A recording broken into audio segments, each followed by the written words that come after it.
the Honor robot phone. I got some exclusive early hands-on. This was like a concept phone initially that was in MWC, but it's actually going to be coming to retail in China at least anyway, right? And it is the first ever form factor like this, which has a folded gimbal at the back of the phone.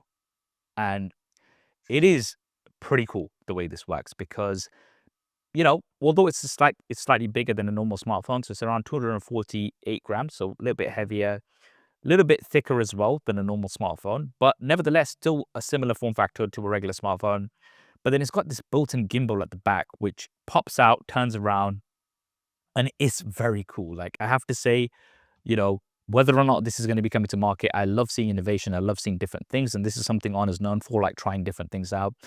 And it is a larger size sensor than you would normally get. And the gimbal kind of functionality is pretty cool as well.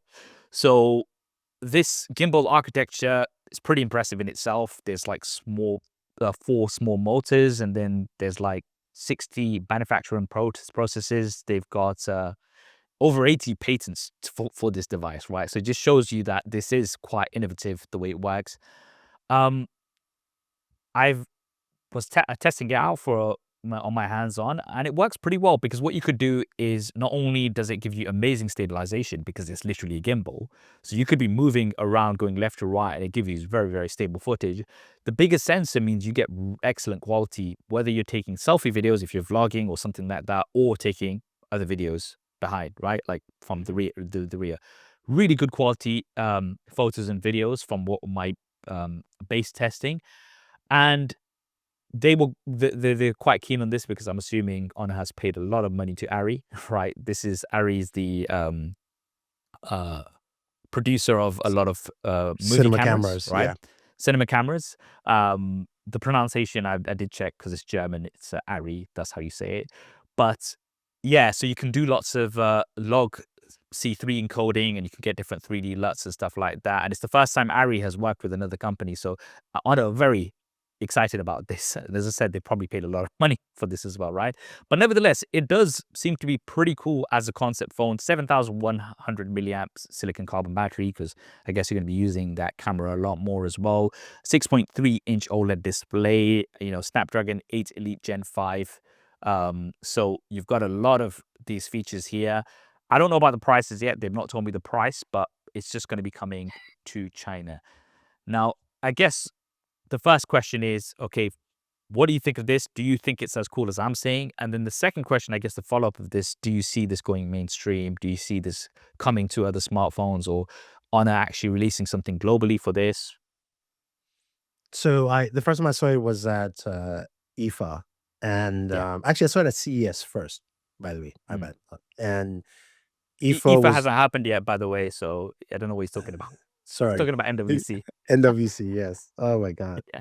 Um, yes, but I got to see it in action, and the one thing I do like about this device is the sensor and the gimbal. Like that Mm, combination is because in the past, people won't match the right sensors, especially going with that. And also going with a company like Arri, where they're like, okay, we need to make this feel like a pro camera in a sense, as opposed to mm, because we're only giving you one. No, we're giving you one really solid main camera in here that can really do a lot of stuff for you.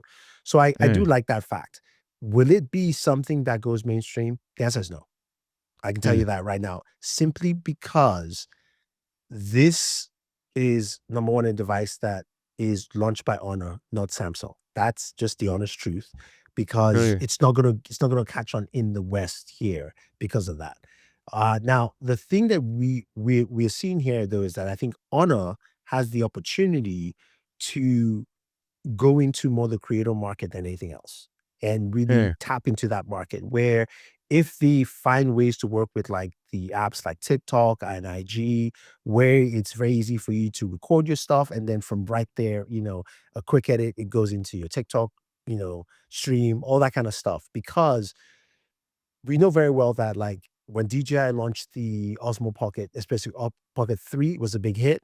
The Osmo Pocket 4 is out, the 4P is out, but also Insta360 Luna came out of nowhere and it's fighting DJI in that market. But the mm, biggest problem with those devices, I have the Luna. I took the Luna with me to London.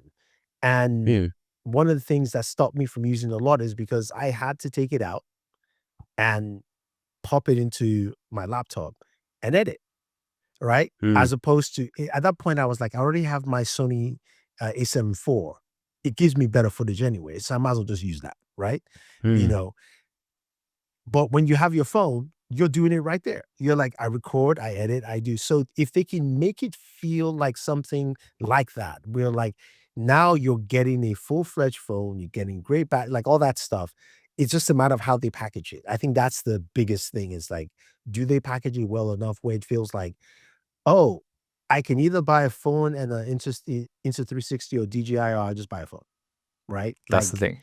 that's the thing. That's where they need to. So it's marketing, Mhm. and I think we will see probably another Chinese brand company launch something similar. Maybe it might be Mm, better, it might be worse, or whatever the case may be. But I think that's something where it stirs the market because we're in a space now where there's a lot, especially because of TikTok, there are a lot of what I call casual creators. You know, myself mm, and Saf, we do this for a living 24/7. There are a lot of people who are also very successful, but for them, it's part-time, right? It's like they get on TikTok and they have a following, but they still have a regular job. And they want to mm, kind of maintain because it gives them some good income.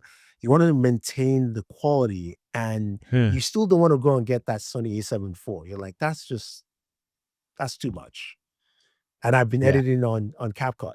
So Mm, this might be a good avenue, but again, depends on how they package it.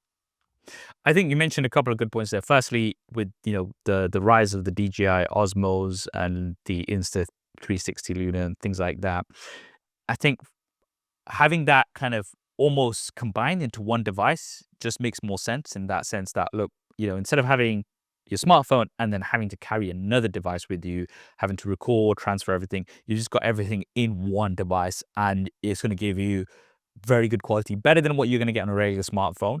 And it's already kind of all built in, right? That's one thing. The other thing I think, key thing you mentioned was, like things like TikTok and stuff, live streaming, I can see definitely. So there's lots of people who are doing crazy live streaming, and obviously it's quite big in China. Live streaming is right. So if you're live streaming or video calling, and it's got really good subject tracking, right? So because it's not only like with the iPads and iPhones and stuff where you can get center stage, right? Cameras, so then it kind of follows you around.